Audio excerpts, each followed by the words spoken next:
Hi guys, tonight I'm going to walk you through some math for third grade that I have been creating on Boom Learning. I'm having a lot of fun creating these cards, and they're easy for you to create too, but if you're in the market for looking for multiplication and division resources for third grade, all of these resources are aligned to Common Core. So I just kind of want to give you a little show through of what these are. So here we go.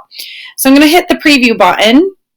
And you're going to see a resource of relating multiplication and division.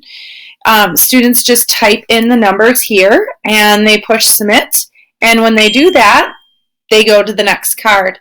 I want to skip through some of these cards so you can see that they move on to multiplication relating to division. So here they would have to put the 48 there to get the right answer.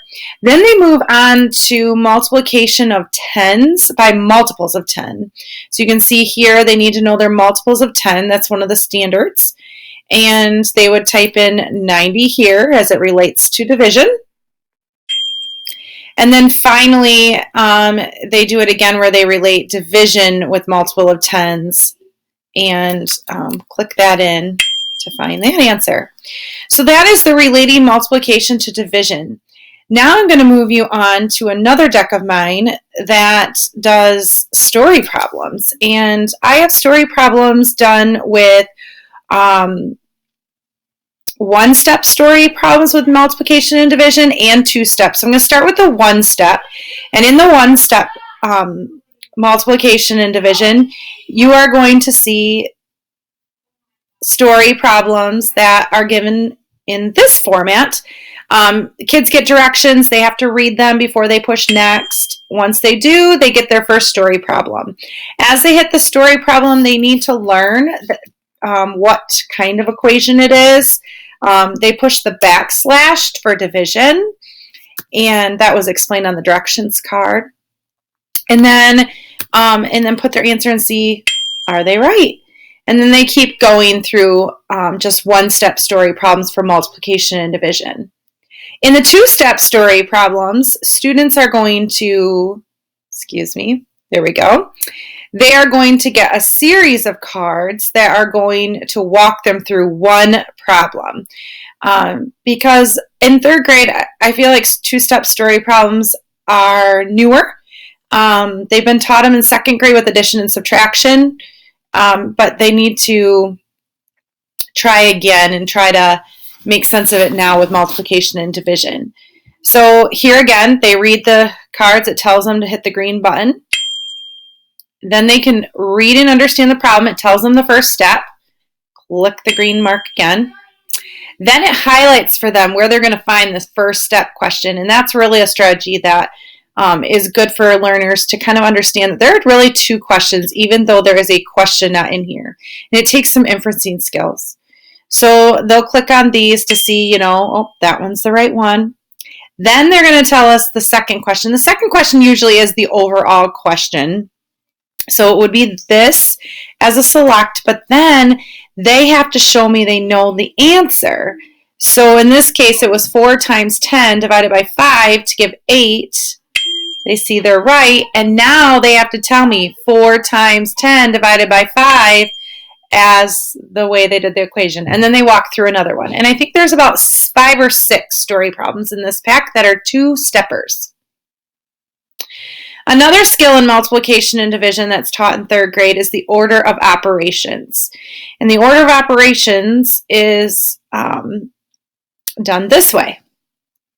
It takes a minute to load.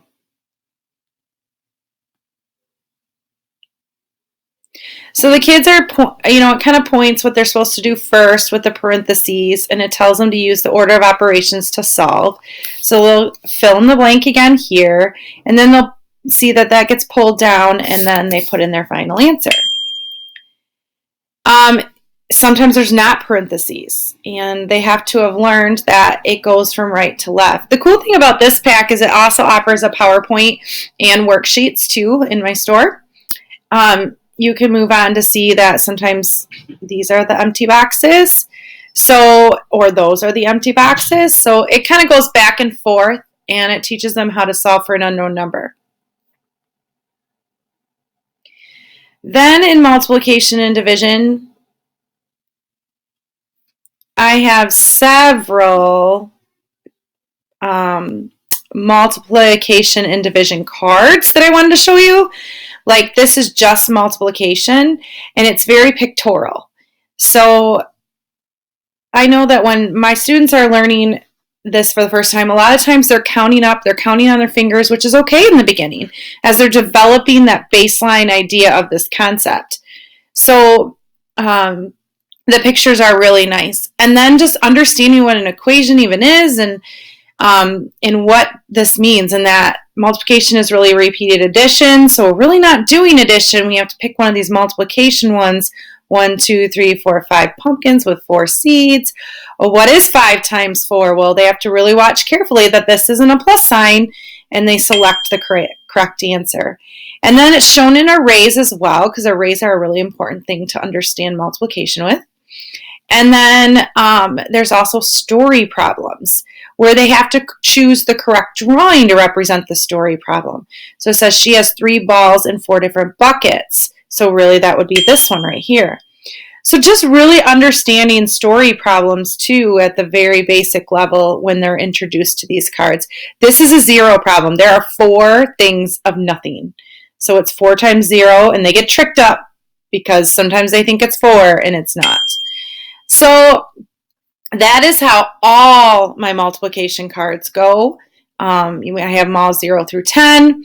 And then there is multiplication and division mixed. So if I was to look at 4s again, I have a multiplication and division by 4s that can be purchased in that same line. Some of these are free. I think I offer the 2s and the 9s for free in the Boom Learning site and on TPT, in case you just kind of want to get a taste for what they are and how they work with your students. And then I have the properties. So I have associative, commutative, and the area model for distributive property. And each of the properties actually have a PowerPoint to go with them with worksheets. So if you wanted to buy the whole pack, you'd have to go to TPT for that. But you can look at commutative property is the first property that I teach. And the cards for that look like this. They're flipping and filling it in. So it's kind of an if and then kind of strategy going on with different multiplications. Plus they're practicing their facts as they go along.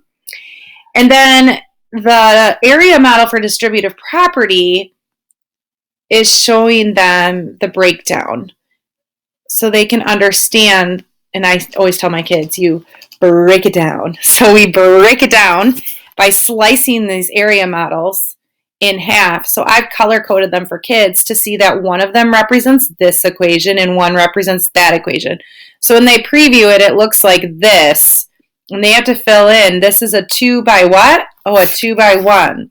And this is a 2 by what? Oh, I have to count it. 1, 2, 3, 4, 5, 6, 7. Oh, 7. What is that? All equal? Well, 1 times 2 is 2. 7 times 2 is 14. Maybe I don't know 2 plus 14. I could count all the blocks. So it makes it doable for kids. And then they put it in there. So that is the distributive property, and it goes through several examples. I think there's 20 cards in every deck. And then last but not least is the associative property that I teach. And I think this one is the hardest one. And just because there's so many things switching on kids. So I really created cards that kind of baby step them through it, where they just do the first one. It shows them what to do. So they get used to that. And then they have to get used to it on the other side. And then they have to see how the whole thing comes together. So each of these goes together so they can see that the product down here is actually just one side. It's not both of them. So that is there's a lot of practice on the associative property with that. So that is my multiplication cards. There's quite a few of them. I want to say I've got at least 30 decks in here that I use throughout these units. When I teach this, I teach multiplication in 2 units. I start with the easiest multiplication facts 2, 5, then we go to 1, 10, then we go to 9 because the 9's trick, 3s and 4s. And then the second unit, I go into 7s, 6s, and 8s. And that's really when I bring in the associative property and the distributive property. The commutative property I teach right away in the beginning. So if that's helpful for you, I'm glad it is. If anything, it gave you some visual ideas for teaching things on your own. But pop on over to my store if you like any of these. And be sure to check out the Bloom Learning site or TBT site because some of these are offered for free.